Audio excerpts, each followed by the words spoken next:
Bendiciones, mi nombre es Brando, mi esposa se llama. ¿Sabes? Ambos pertenecemos al Departamento de Evangelismo Felipe, de Iglesia de Cristo Casa de Restauración. Todo esto bajo la cobertura de Ministerios de Benecer.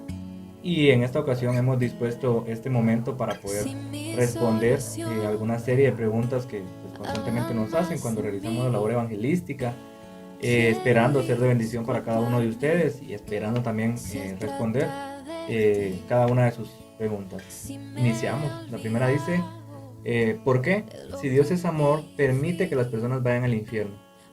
La palabra de Dios dice en Deuteronomios 30:19: a los cielos y a la tierra llamo por testigos hoy contra vosotros, que os he puesto delante la vida y la muerte, la bendición y la maldición. Escoge pues la vida para que vivas tú y tu descendencia. La palabra de Dios también nos enseña en Romanos 6:23 que por cuanto todos pecamos, fuimos destituidos de la gloria de Dios y la paga del pecado es muerte.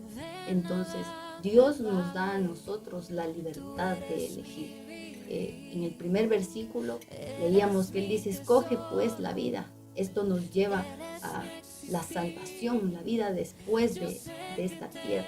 Pero también podemos elegir lo contrario. Y Dios nos da esa libertad. Entonces, cada uno de nosotros tiene la decisión en sus manos de cómo decide pasar la eternidad.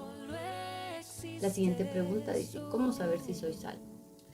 Su palabra dice, si confesares con tu boca que Jesús es el Señor y creyeres en tu corazón que Dios lo rescató de la muerte, entonces serás salvo. También dice, cree en el Señor Jesucristo y serás salvo tú y tu casa.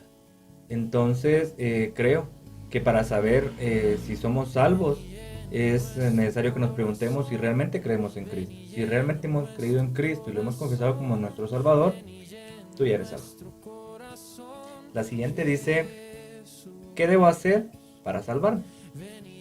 Dice la palabra en 1 de Pedro 2:24, quien llevó él mismo nuestros pecados en su cuerpo sobre el madero para que nosotros, estando muertos a los pecados, vivamos a la justicia, y por cuya herida fuisteis sanados. La salvación es un regalo que Dios nos da. Fue a través del sacrificio de su Hijo que nosotros podemos acceder a esa salvación.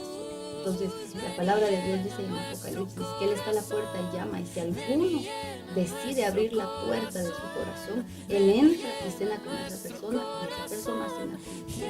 Entonces, lo único que debemos hacer para salvarnos es abrir nuestro corazón, confesar nuestros pecados, nuestra condición delante de Dios y recibirle a través de ese sacrificio. También dice, ¿cómo puedo evangelizar a mis amigos y familiares sin ofenderlos o alejarlos? La primera, una de las primeras formas que se me vienen a la mente en este momento es haciéndolo desde el respeto. Entendiendo claro que cuando una persona no tiene a Cristo en su corazón, pues muy difícilmente va a entender o a, pues de plano, ver con agrado lo que nosotros hacemos.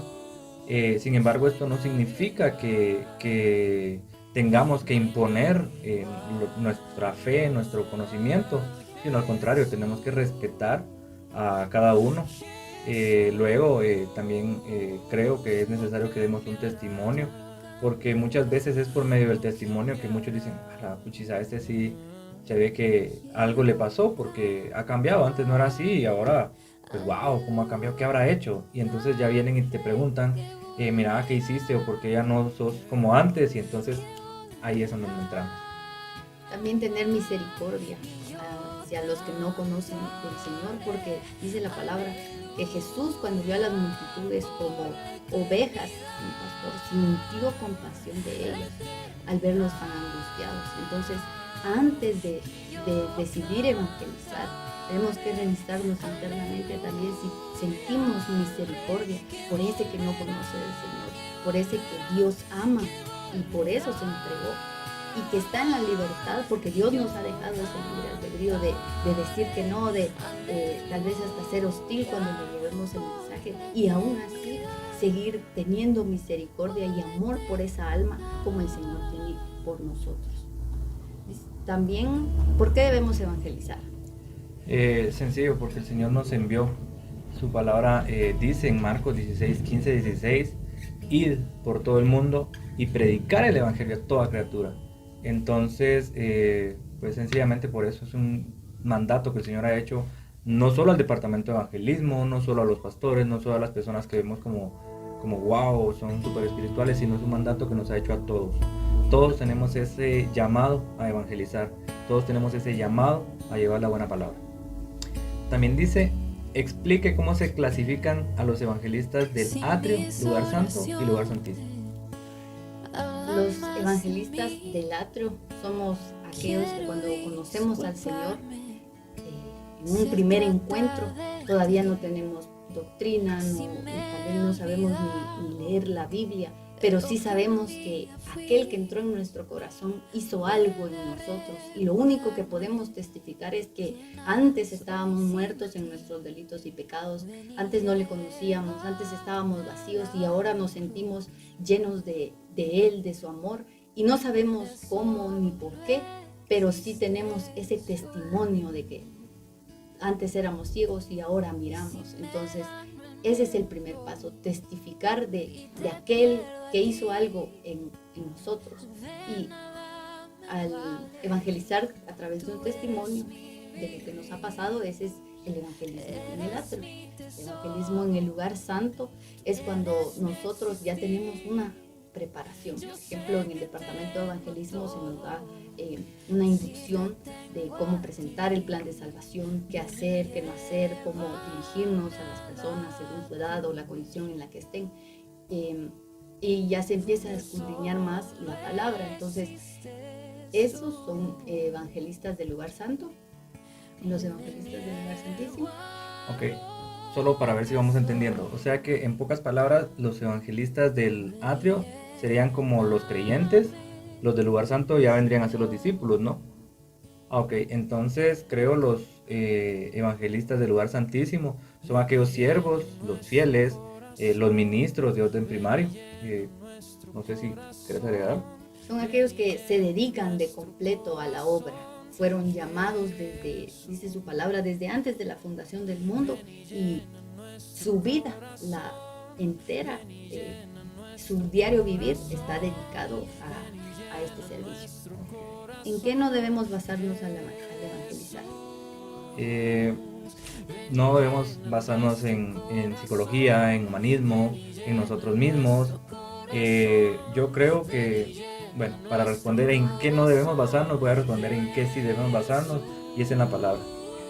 Nuestro mensaje tiene que ser enfocado siempre en la palabra, nuestro mensaje tiene que ser enfocado siempre en Cristo, tenemos que presentar a Cristo, y si nuestro mensaje no está basado en la palabra y no presenta a Cristo, no tenemos que basarnos en eso.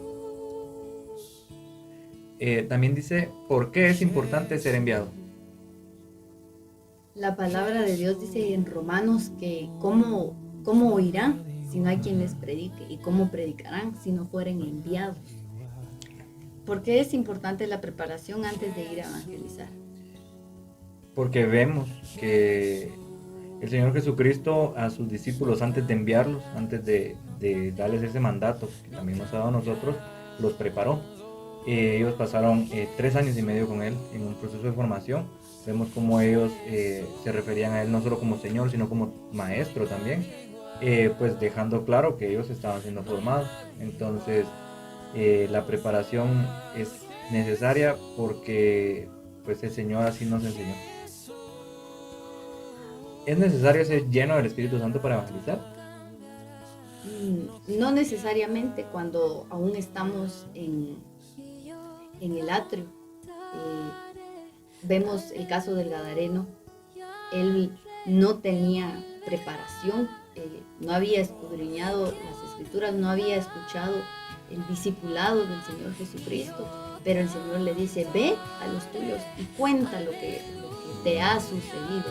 Entonces, ese es el primer paso.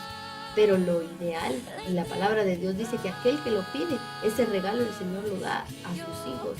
Es que busquemos la llenura del Espíritu Santo, porque va a ser Él el que nos va a guiar a dónde.